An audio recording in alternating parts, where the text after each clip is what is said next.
Buka pintu yang selama ini tertutup. Ada satu pertanyaan yang jarang berani kita ajukan dengan jujur. Mengapa dakwah 9 wali begitu cepat mengubah Nusantara? Tanpa pedang, tanpa paksaan, tanpa teriakan. Jika jawabannya hanya karena mereka bijak, maka itu terlalu dangkal. Jika hanya karena budaya, itu belum menyentuh inti. Ada sesuatu yang lebih sunyi, lebih halus, dan bagi sebagian orang lebih berbahaya untuk dibicarakan. Bayangkan sebuah malam di pesisir Jawa berabad-abad lalu. Api obor bergetar tertiup angin laut. Di kejauhan, gamelan mengalun pelan, bukan sekadar hiburan, melainkan bahasa. Di tengah kerumunan, seorang wali tidak berkhutbah tentang surga dan neraka. Ia bercerita tentang wayang, tentang rasa, tentang manusia yang tersesat di dalam dirinya sendiri. Orang-orang pulang dengan hati berubah. Tanpa sadar, mereka telah disentuh pada lapisan terdalam kesadaran. Disinilah rahasianya mulai berdenyut. Dakwah 9 wali bukan sekadar penyampaian ajaran. Iyo adalah rekayasa kesadaran. Sebuah seni menggeser batin tanpa melukai ego.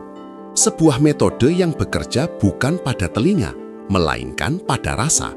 Dan rasa adalah pintu yang jarang dijaga oleh logika. Video ini tidak akan mengulang cerita yang sudah sering Anda dengar. Kita tidak akan berhenti pada nama, tanggal, dan kisah populer. Kita akan menuruni lorong yang lebih dalam, makna tersembunyi di balik simbol, strategi sunyi di balik kelembutan, dan mengapa sebagian pengetahuan ini sengaja dibiarkan kabur oleh waktu, bukan untuk menyesatkan, melainkan untuk melindungi. Karena tidak semua kebenaran aman untuk setiap tahap kesadaran. Di perjalanan ini, Anda akan menemukan bahwa dakwah para wali bukan hanya tentang masa lalu.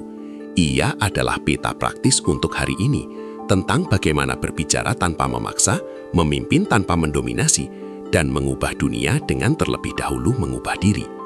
Jika Anda mencari jawaban cepat, video ini bukan untuk Anda. Tapi jika Anda siap membuka lapisan yang selama ini tertutup dan membiarkan diri Anda terusik dengan lembut, maka tetaplah di sini.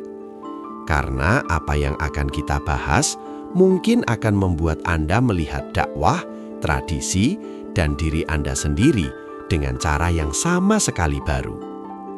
Konteks historis dan filosofis, jejak sunyi yang mengubah arah zaman.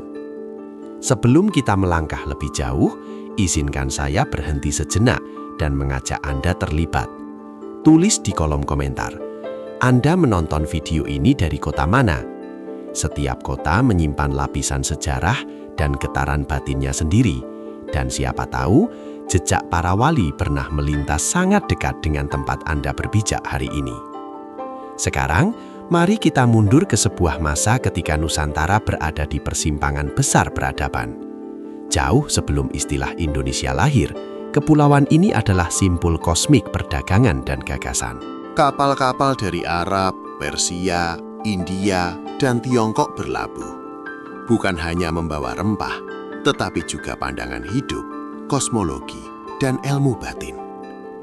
Di tanah Jawa, tradisi Hindu-Buddha telah berakar dalam. Mandala, tapa, laku prihatin, dan pemahaman bahwa alam semesta adalah cermin dari batin manusia. Disinilah para wali muncul, bukan sebagai penakluk, melainkan sebagai penafsir. Mereka membaca zaman seperti membaca naskah kuno yang hidup. Mereka memahami satu kebenaran filosofis yang jarang disadari. Ajaran tidak pernah hidup di ruang hampa. Ia harus berinkarnasi ke dalam budaya. Maka dakwah tidak datang sebagai palu yang memecah, tetapi sebagai air yang meresap. Secara esoterik, metode ini bukan hal baru. Dalam banyak tradisi kuno, dari hermetisisme Mesir hingga filsafat Timur, pengetahuan tertinggi selalu disampaikan melalui simbol, mitos, dan seni. Mengapa?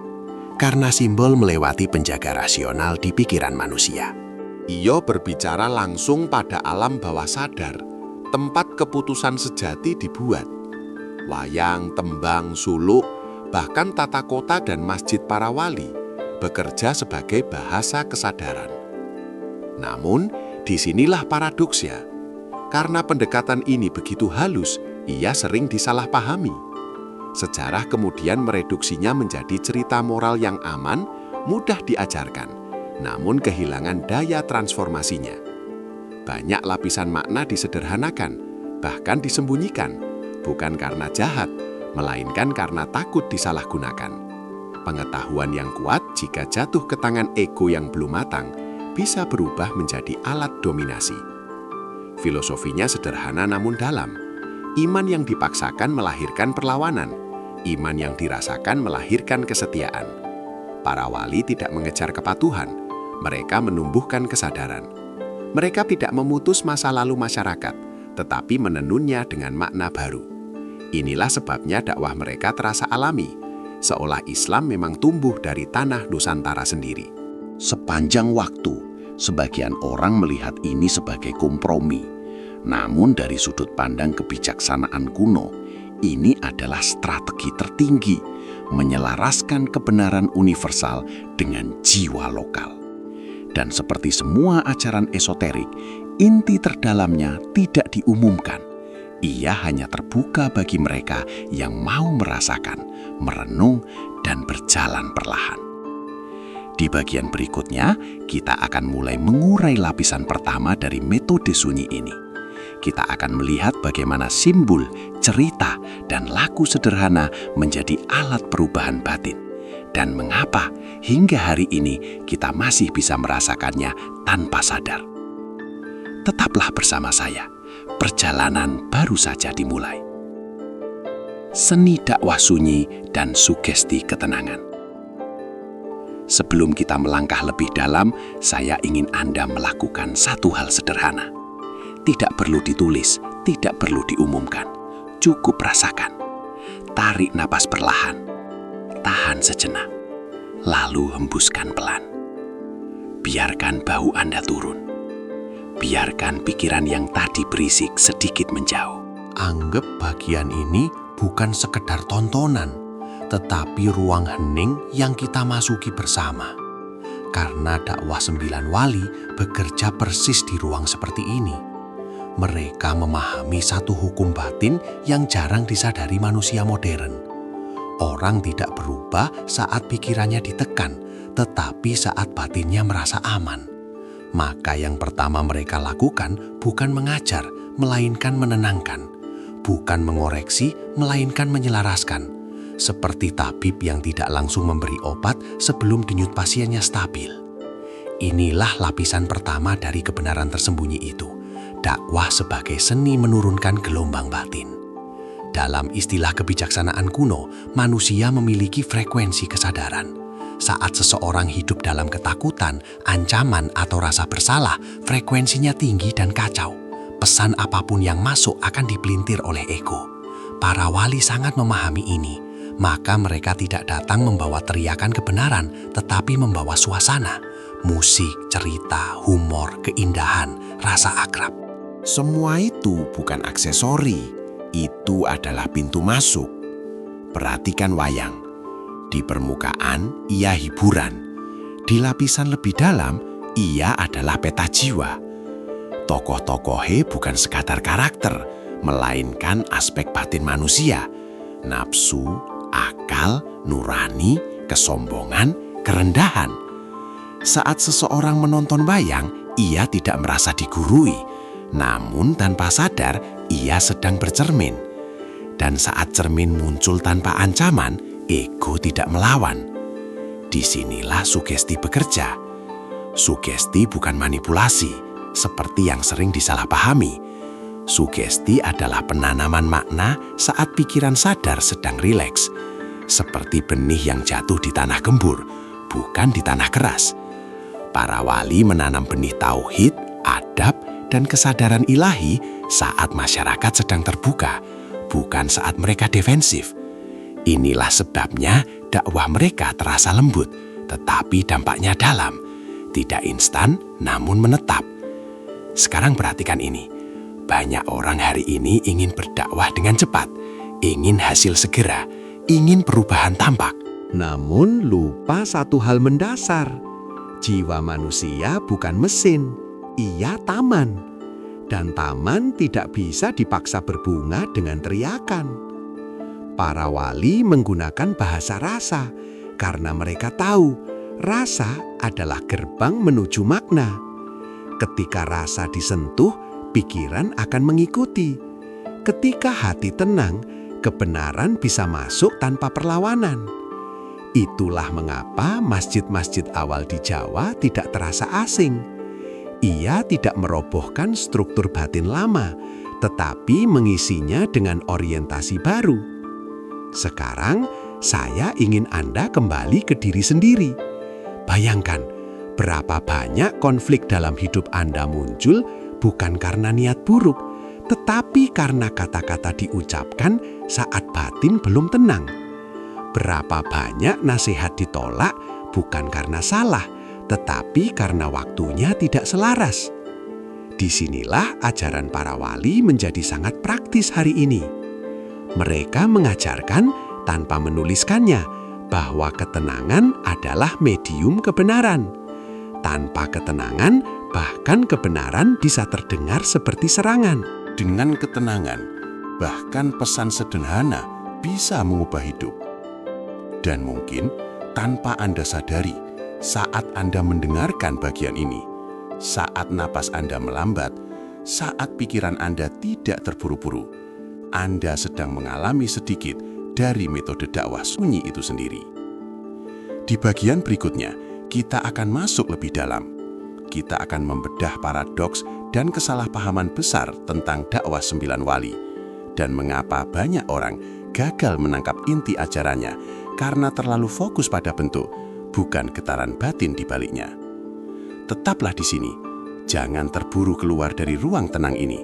Perjalanan ini baru saja menyentuh lapisan pertamanya.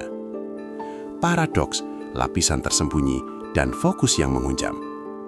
Sekarang, saya ingin Anda melakukan satu hal lagi, lebih sederhana namun lebih dalam. Arahkan pandangan Anda ke layar, biarkan suara ini menjadi satu-satunya penunjuk. Jika ada pikiran lain yang muncul, tidak perlu dilawan. Biarkan ia lewat seperti awan tipis yang melintas di langit. Setiap kalimat yang Anda dengar mulai sekarang bukan untuk dipahami dengan tergesa, tetapi untuk dihadirkan. Fokus Anda adalah kuncinya. Karena disinilah paradoks dakwah 9 wali mulai terbuka. Banyak orang keliru memahami kelembutan para wali sebagai kompromi kebenaran. Mereka mengira para wali melonggarkan ajaran agar mudah diterima. Padahal yang terjadi justru sebaliknya. Mereka menjaga inti kebenaran tetap murni dengan cara menyembunyikannya di balik bentuk yang ramah. Ini adalah teknik kuno yang dikenal di banyak tradisi esoterik. Kebenaran inti tidak diumbar, tetapi dibungkus agar hanya terbuka bagi batin yang siap. Perhatikan paradoks ini baik-baik. Semakin keras sebuah ajaran diteriakkan, semakin dangkal ia meresap. Semakin sunyi ia disampaikan, semakin dalam ia berakar. Para wali memilih sunyi bukan karena lemah, tetapi karena memahami struktur jiwa manusia. Disinilah muncul kesalahpahaman besar. Sebagian melihat simbol, tradisi, dan budaya yang digunakan para wali, lalu berhenti di sana. Mereka berdebat soal bentuk, wayang, tembang, pakaian, adat. Padahal itu hanyalah kulit luar. Yang sering luput adalah medan batin yang sedang mereka olah. Para wali tidak sibuk mengubah perilaku permukaan. Mereka menggeser pusat orientasi jiwa dari ego ke makna, dari ketakutan ke kesadaran, dari kebiasaan ke kehadiran ilahi. Ini bukan dakwah yang bekerja di tingkat opini. Ini dakwah yang bekerja di tingkat identitas. Dan karena bekerja di tingkat ini, ia rawan disalahgunakan. Inilah salah satu alasan mengapa pengetahuan ini tidak diajarkan secara terbuka dan sistematis. Tanpa kedewasaan batin, teknik memengaruhi kesadaran bisa berubah menjadi manipulasi. Maka, waktu menjadi penjaga. Tradisi menjadi penyaring. Hanya mereka yang mau berjalan perlahan yang akan sampai ke inti. Sekarang, rasakan fokus Anda. Semakin Anda tenang, semakin jelas pola ini terlihat. Para wali memahami bahwa manusia tidak menolak kebenaran. Manusia menolak ancaman terhadap citra dirinya.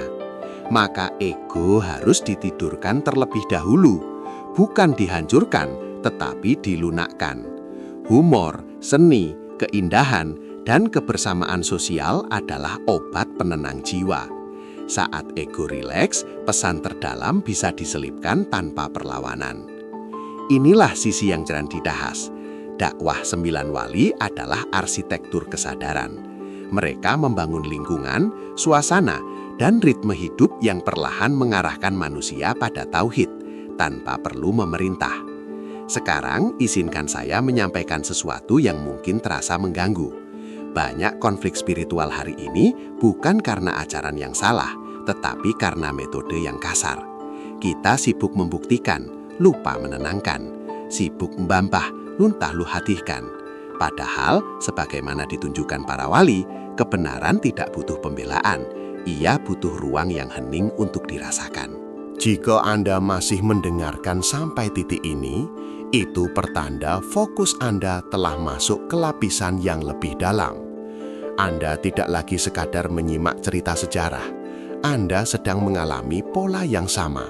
Suara yang pelan, ritme yang stabil, makna yang masuk tanpa paksaan.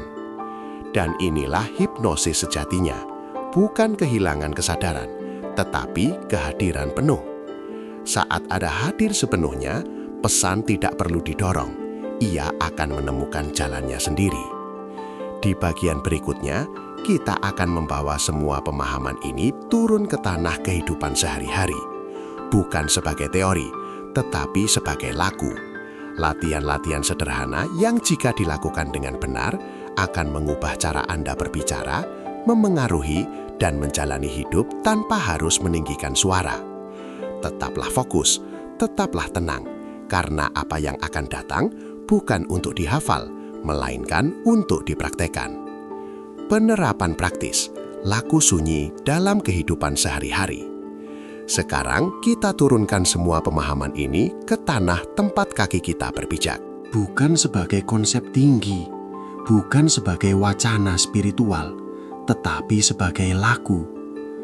Karena bagi para wali, kebenaran yang tidak bisa dijalani hanyalah hiasan pikiran. Saya ingin Anda mendengarkan bagian ini dengan sikap berbeda, tidak perlu menganalisis. Bayangkan Anda sedang menerima pesan rahasia, pelan, sederhana, namun tepat sasaran. Laku pertama, menenangkan diri sebelum menyampaikan apapun. Setiap kali Anda ingin menasihati, meyakinkan, atau bahkan menegur seseorang, berhentilah sejenak. Tarik nafas perlahan, rasakan tubuh Anda. Jika ada emosi ingin menang, itu tanda Anda belum siap berbicara. Para wali tidak pernah memulai dari kata-kata, mereka memulai dari keadaan batin. Latihan praktisnya sederhana. Sebelum berbicara, pastikan suara hati Anda lebih tenang daripada keinginan untuk benar. Jika belum, diamlah. Diam yang sadar jauh lebih kuat daripada kata-kata yang tergesa. Dampaknya luar biasa. Kata-kata Anda akan terdengar lebih jernih, tidak menusuk, dan tanpa Anda sadari lebih didengar. Laku kedua, gunakan cerita, bukan perintah. Perhatikan bagaimana orang langsung nutup diri saat diperintah, namun terbuka saat mendengar cerita. Ini bukan kelemahan manusia, ini struktur kesadaran. Cobalah ini dalam kehidupan nyata. Saat ingin menyampaikan nilai, jangan langsung berkata seharusnya. Ceritakan pengalaman, ceritakan kegagalan, ceritakan proses. Biarkan pendengar menemukan makna sendiri. Inilah teknik dakwah sunyi. Makna yang ditemukan sendiri jauh lebih kuat daripada makna yang dipaksakan. Kesalahan umum di sini adalah ingin cerita kita dipahami persis seperti maksud kita. Lepaskan itu, biarkan cerita bekerja dengan caranya sendiri. Laku ketiga, menyelaraskan diri dengan ritme orang lain. Para wali tidak pernah datang dengan ritme mereka sendiri. Mereka menyesuaikan bahasa, humor, dan suasana dengan lingkungan. Ini bukan kepura-puraan, ini kesadaran situasional. Latih diri Anda untuk membaca suasana sebelum berbicara. Apakah orang ini sedang lelah, takut, bangga, luka? Setiap kondisi butuh pintu masuk yang berbeda. Kesalahan paling umum dalam praktik spiritual adalah menggunakan satu cara untuk semua orang, padahal kesadaran manusia tidak seragam. Laku keempat, menanam bukan menarik hasil. Ingat satu prinsip penting, para wali tidak mengejar hasil cepat. Mereka menanam tanpa memastikan panen akan mereka lihat sendiri. Dalam hidup modern, kita sering frustrasi karena ingin perubahan segera pada pasangan, anak, teman, atau masyarakat. Praktekkan laku wali, lakukan yang benar dengan cara yang tenang, lalu lepaskan hasilnya. Ini bukan pasrah tanpa usaha, ini ikhtiar tanpa ego. Dampaknya, Anda akan lebih ringan, tidak mudah kecewa, dan ironisnya justru lebih berpengaruh. Laku kelima, menjadikan diri sendiri media dakwah. Ini yang paling penting dan paling sering diabaikan. Para wali tidak hanya menyampaikan ajaran, mereka adalah ajaran itu sendiri. Ketenangan mereka adalah pesan. Kehadiran mereka adalah dakwah. Mulailah dari hal kecil. Cara Anda mendengar tanpa menyela. Cara Anda menunda reaksi. Cara Anda tidak tergesa menghakimi. Tanpa satu kata pun, Anda sedang mengubah lingkungan batin orang di sekitar Anda. Sekarang, berhentilah sejenak. Rasakan tubuh Anda. Rasakan napas Anda. Jika bagian ini terasa masuk tanpa perlu dipaksa, itu tanda Anda tidak sekadar memahami, Anda sedang mulai mempraktekkan. Di bagian penutup nanti, kita akan menyatukan semua ini dalam satu refleksi besar. Mengapa dakwah 9 wali bukan sekadar sejarah, tetapi peta kesadaran untuk zaman yang semakin bising ini? Tetaplah bersama saya. Kita hampir sampai pada inti yang paling sunyi lan paling menentukan. Ketika kebenaran tidak lagi perlu disuarakan. Sekarang, sebelum video ini benar-benar berakhir, izinkan satu jeda terakhir. Tidak untuk berpikir, tidak untuk menilai, hanya untuk menyadari bahwa jika Anda masih di sini, masih mendengar, masih hadir, maka sesuatu di dalam diri Anda sedang selaras. Dan itulah inti dari semua yang telah kita bahas. Dakwah 9 wali bukanlah metode kuno yang usang dimakan zaman. Ia justru terasa semakin relevan di dunia yang makin bising, reaktif, dan penuh perebutan suara. Di tengah era teriakan, para wali mengajarkan bisikan. Di tengah paksaan, mereka menanam kesadaran. Di tengah ego yang ingin menang, mereka memilih hadir. Kita telah melihat bahwa kekuatan sejati dakwah mereka bukan terletak pada banyaknya kata, tetapi pada keadaan batin. Bukan pada simbol luarnya, tetapi pada arah kesadarannya. Mereka tidak umbah manusia dengan melawan siopo mereka, melainkan dengan mengingatkan siopo mereka sebelum lupa. Dan mungkin inilah kebenaran paling sunyi sekaligus paling mengguncang. Dunia tidak berubah karena argumen terbaik, tetapi karena manusia yang paling tenang. Setiap zaman memiliki wali-walinya sendiri. Bukan selalu mereka yang dikenal, bukan pula yang paling lantang. Kadang mereka adalah orang-orang biasa yang memilih mendengar saat yang lain menyerang, yang memilih merangkul saat yang lain menghakimi, yang memilih hadir penuh saat yang lain sibuk membuktikan diri. Pertanyaannya sekarang bukan lagi tentang para wali di masa lalu. Pertanyaannya adalah bagian mana dari laku itu yang bersedia Anda hidupkan hari ini? Di rumah, di pekerjaan, di cara Anda berbicara pada orang yang tidak sepaham. Jika satu hal saja dari video ini membuat Anda berhenti sejenak sebelum bereaksi, menarik nafas sebelum bicara, atau memilih tenang sebelum ingin benar, maka dakwah sunyi itu telah bekerja, tanpa paksaan, tanpa slogan. Jika Anda merasa pembahasan seperti ini perlu terus dihidupkan, bukan sebagai tontonan, tetapi sebagai ruang perenungan, Anda tahu apa yang perlu dilakukan. Berlanggananlah, bagikan pada mereka yang sedang lelah dengan kebisingan, dan tuliskan di komentar bagian mana yang paling kena di batin Anda. Kita tidak sedang mencari jawaban cepat, kita sedang melatih kesadaran yang bertahan lama. Sampai kita bertemu lagi, jaga ketenangan Anda, karena di sanalah kebenaran paling jujur tinggal.